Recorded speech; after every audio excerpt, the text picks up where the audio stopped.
Welcome back to the fifth edition of the Brotherly Love Ball podcast. I'm Christopher Colman here with Theo Kuchar, and we are here to wrap up the first three games of the conference semifinals in the MLS. It was a tough week for Union fans, but Who are these people, man? we'll go We got ahead. journalism class. You need to be in your Um, recording. First, we have Vancouver Whitecaps versus LAFC, and this game ended on penalty kicks. It was 2-2 after full time, and they went to penalty kicks, and it was really quite an eventful game. Yeah, huge game. I mean, it was really close like we thought. Came down late. I mean, Heung-min Son, he was huge in the game. He ended up missing his penalty, though. I mean, overall, it was exactly what we expected. Huge game, lots of energy. And, I mean, it took a little bit for the teams to get into it, I think. But after that, it was just a full shootout. I mean, the last 10 minutes of the game and then into the extra time, like, it was just crazy. It was all LAFC, I think. And Vancouver was just trying to stay in, park the bus, and keep themselves in it. But, I mean, like, it was huge defending from Vancouver. They did get some help from the post a couple times, but, I mean, it was just high press from LAFC, and it was good for Vancouver to see him pull through there. It was very impressive. Yeah, totally. Vancouver came out really strong. LAFC, it was unclear what was going on. They were playing really bad, especially Palencia. He was just having a lot of trouble. As LA came in kind of a 5-back, kind of a 3-back. It was unclear. You had the wing-backs moving up and down the pitch. Palencia did not play well. It was a really nice first goal for Vancouver with Sabi scoring on Takaoka's 60, 70-yard pass, which came in the air, and Sabi stretched the field and just a little dink across over Lloris's head. It was a really nice goal and clearly something planned. I mean, you don't just have your keeper send a 70-yard pass into your striker like that. So that was really a heck of a goal. And then they score. Vancouver scores again right before the half on a corner, and it was really bad defending from LA. Lloris should have made a better save on the first attempt, which he then knocked back out. But it was a really strong first half for Vancouver, and then they go into the half, and obviously Steve Cherundolo, he's retiring, or he's leaving LAFC after the season. So this was possibly and ended up being his last game as manager for LAFC. But clearly, whatever he told them going into the half, it worked out because they came out so strong. He subbed on, Diego Martinez, I think it is, and it just totally changed the entire way the game was going. First half, LAFC had one shot in the entire half. Son and Bouanga couldn't really get into the game, but then he subs on Martinez, and it's just all going really well. Finally, Son gets his goal. He hits it after the third attempt, but still scores. And then to close out, LAFC were just all over Vancouver, and then finally they get that free kick, and Son, what a shot! I mean, you don't see that every day. One of the best goals this year, easily, and if it wasn't in the playoffs, it would have been a contender for goal of the year. And then they go into extra time, and both teams, it was close, but Vancouver got it to penalty kicks, and from there, Son misses his first penalty kick, and it goes all downhill for LAFC. Yeah, I mean, starting just overall, they came out too soft, I think. They gave up that first goal on a huge play. I mean, you could tell they planned that out, just going over the top. The second goal, it was bad marking from LAFC. They're leaving too many guys open there. Lloris did get down to make the save, but he probably either could have kept it closer to hold on to it or punch it all the way out, but he just left a little too close in for, what's it called? I forget who. To punch it in, and I mean, in the second half, LAFC did come out really strong. I mean, you couldn't really find Son and Bouanga in the first half, but they really came out and showed up. I mean, that foul at the end there that led to that free kick, I don't really see how it's too much of a foul. He got a little bit of the ball. He played the man a little bit, but just more importantly, I don't see how that's a second yellow. I mean, maybe you give the free kick, but I don't think there's a world where that's a yellow card, let alone a second yellow and a sending off. Because, I mean, that really put him on the back foot for the rest of the game in extra time. And it probably will affect them in the conference finals because he's a big player, defender of the year, I think. Yep. And, I mean, we'll see how that affects them in the next round. Yeah, totally. I mean, Tristan Blackman, what a player. But he came in playing injured, and he just didn't look good defensively. Bouanga ran right by him, and it was kind of like, what's going on here? He did have that chance late on that Lloris saved. It was just a little tap in, and he should have scored that, and Vancouver would have won easier. But he sent off, so he won't play in the next round. But overall, a pretty good game. And then we go in. Saturday at 5 was FC Cincinnati. Sorry, Sunday at 5 was FC Cincinnati versus Inter Miami, and this was never a close game. 4-0. Messi gets a goal and 3 assists, and just by shots and shots on goal, it was actually quite even. But then when you look into XG, Miami had far better chances, and they just dominated. Went into TQL, didn't let the fans affect them, and they just walked all over FCC. Yeah, I mean, Miami, they just came in, they were strong. Their defense held firm, like we said, was what they were going to need if they were going to make a run in the playoffs.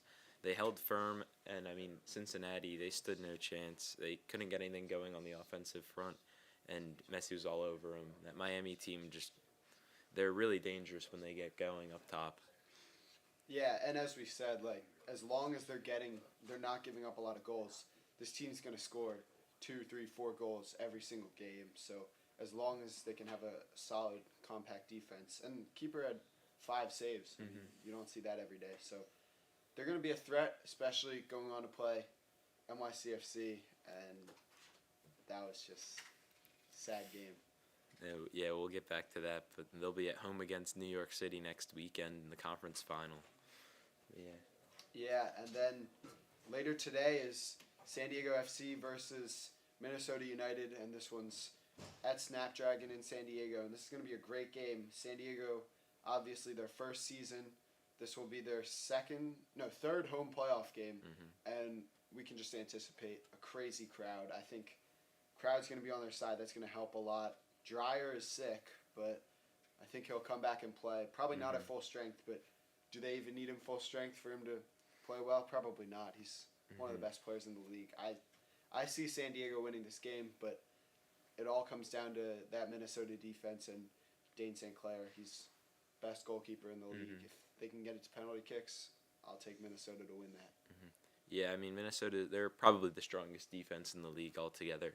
And San Diego, they've been energetic, and they've been the only team that can really undo this Minnesota defense, like we've seen in their recent fixtures against them. But, I mean, it's all going to come down to who's more clinical, if Dreyer's at full strength. I mean, if he's at full strength, it should be pretty easy for San Diego. But then again, they're going up against Dane St. Clair, and, I mean, if that goes to penalties, it should be Minnesota's game. But we'll see. That'll be a great game tonight at 10 o'clock Eastern time. Yeah, and this one, it's gone both ways. In the first meeting, I think, was in Minnesota, and San Diego won 4-2. Volosky scored a brace as well as Dreyer. But then going back to San Diego, Minnesota, Dane St. Clair had like 12 saves, and Minnesota won 2-0 in a game that I don't know how San Diego didn't win. He really showed how good he is. But it can go either way. You know, Minnesota, it's kind of like all the away teams. You go in, you're playing away in these tough atmospheres. If you can get one goal and drop back, play good defense, play compact, that's all you got to do, really.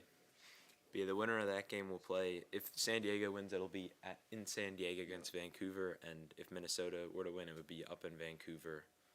But yeah, either way, that'll be a great conference final, I think. Yeah, totally. I think the West will no doubt produce a really strong team to go into the MLS Cup, and we close out with Philadelphia Union versus NYCFC, and this was a sad one. Yeah, I mean, the Union, it was, people can say, I mean, as much as you want to say, the Union had a good enough season. They won the league. They won the Supporters' Shield. They weren't supposed to be a good team by any means. Supposed to be 27th out of 30 when they ranked them at the beginning of the season. I mean, they came in.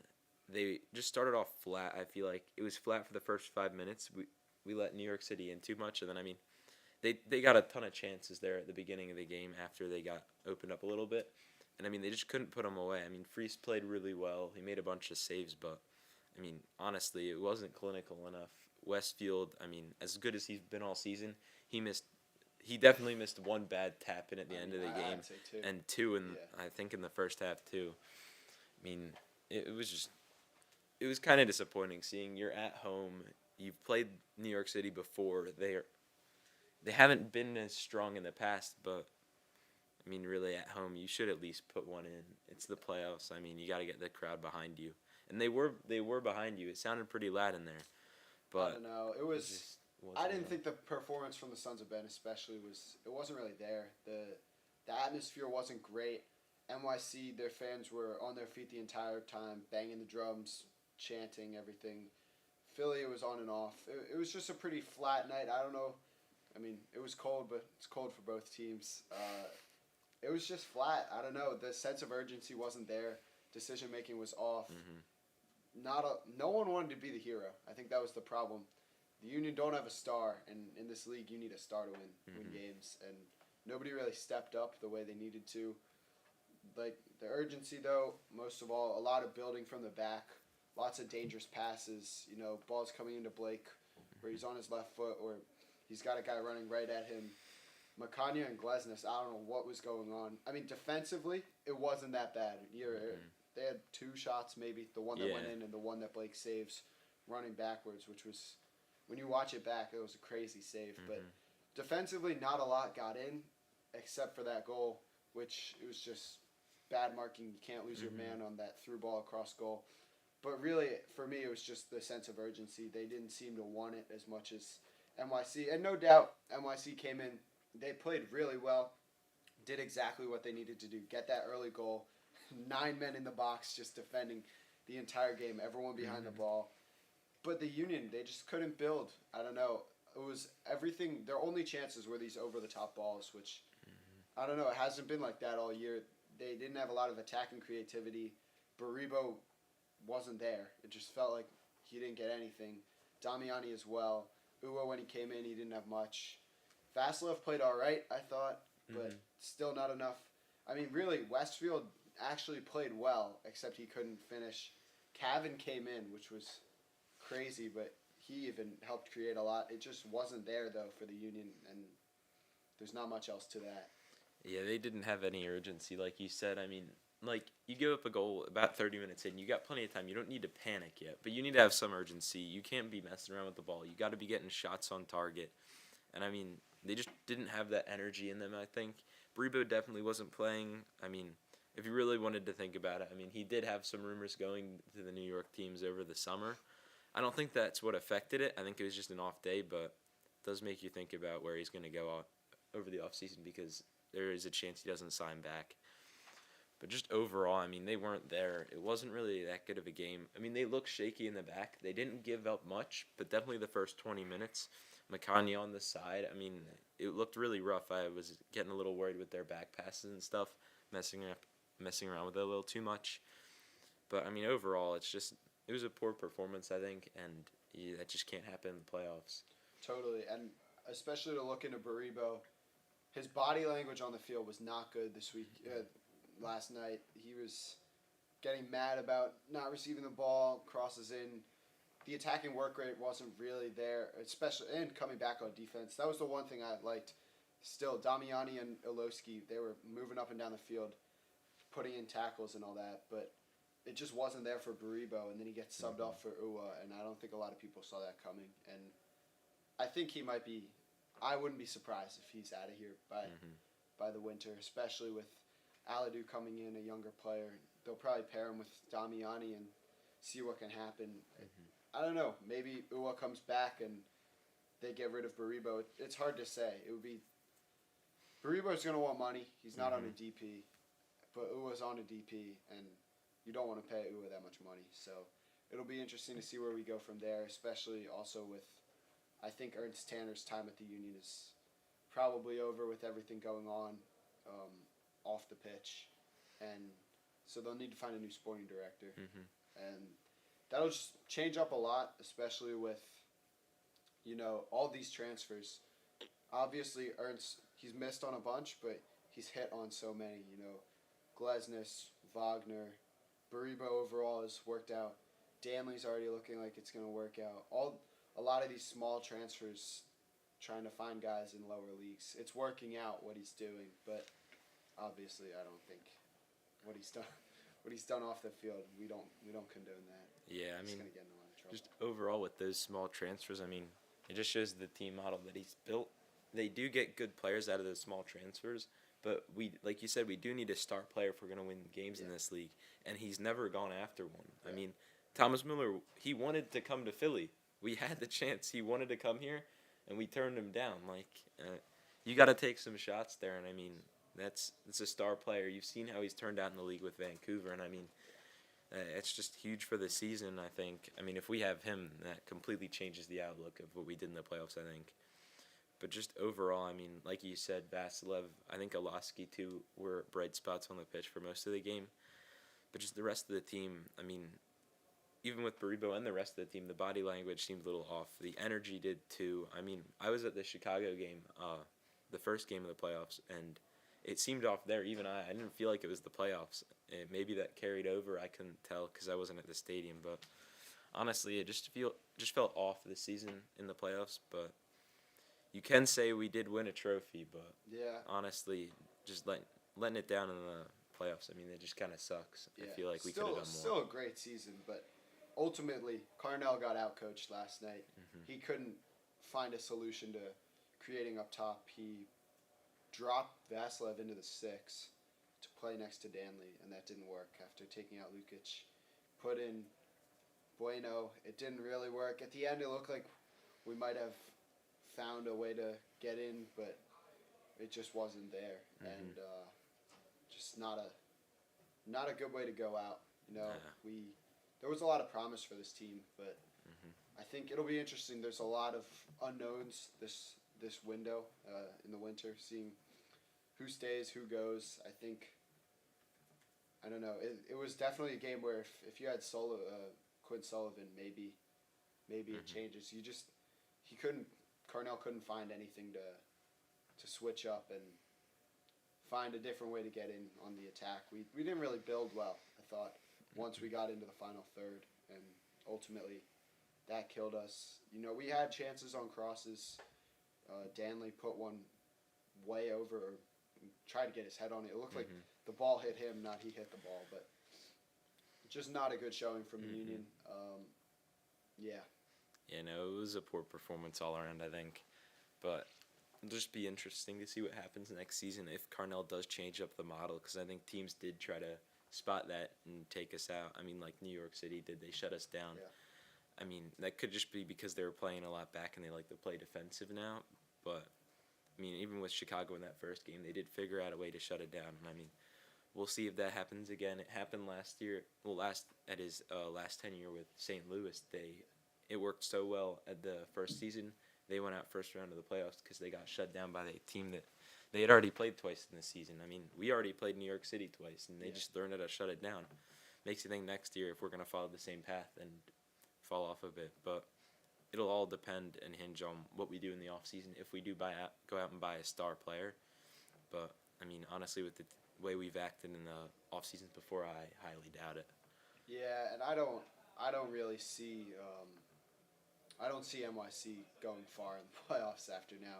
I think Miami will, they'll go to Miami, and despite how they played today or yesterday as well as against Charlotte, it's really not sustainable, especially without Pereira and Alonso Martinez. So I think Miami will go in and just might even be more than 4-0, like more than what happened last night. But I don't know. It's not a style that can win the playoffs, probably, putting 9 guys behind the ball and just defending. But it's, what they did, it worked well against us, and maybe they'll find a way to pull it off.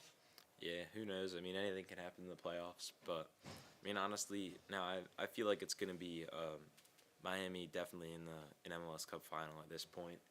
And then either Vancouver. It'll be hard to tell. It all depends on who comes out of the Minnesota-San Diego game tonight, because that'll completely change the game in the conference final. Totally. But even I thought Vancouver looked really good, all things considered, on Saturday. Takayuka, he played really well in goal, and just the overall offense. They have so much ability to do what they want. They've got Sabi up top, Muller as well starting.